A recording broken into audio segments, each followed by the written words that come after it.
ही मसूर डाळ मी स्वच्छ 2-3 वेळा धुवून घेतली आहे आणि हिला 2 तास भिजत घातली। जर भिजत घालणं शक्य नसेल तर डायरेक्ट धुवून केली तरी चालेल।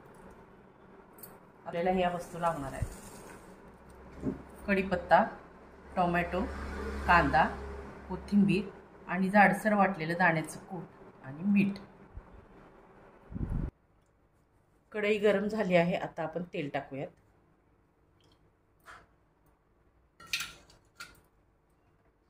तेल चांगलं गरम झाल्यावरच मग जिरे मोहरी टाकायची।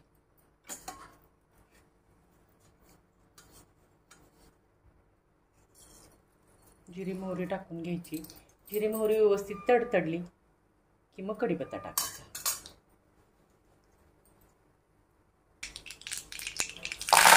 आता कढीपत्ता टाकून घेतलाय।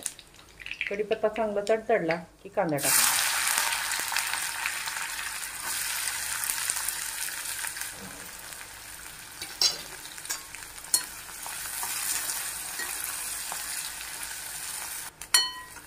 कांदा साधारण अर्धा परतला की टमाटा टाकायचा।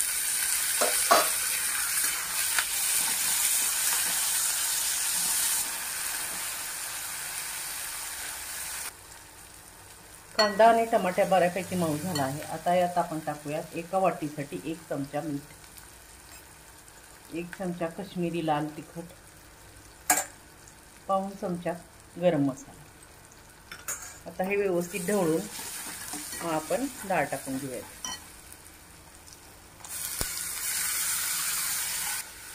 आता हे व्यवस्थित मिक्स करून घ्यावे। 1 वाटी डाळ भिजत टाकली तर 4 ते 5 माणसाला पुरेल एवढी भाजी होते। आता हे जरा परतून घेतल्यावर आपण यात थोडेसे पाणी टाकूयात। डाळ भिजत घातलेली असेल तर पाणी कमी लागते आणि डाळ भिजत घातलेली असेल तर पाणी जास्त लागते।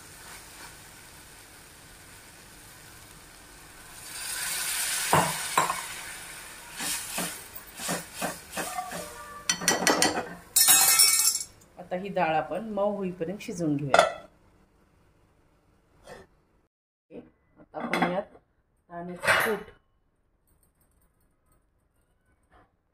आणि कोथिंबीर टाकून घेऊया।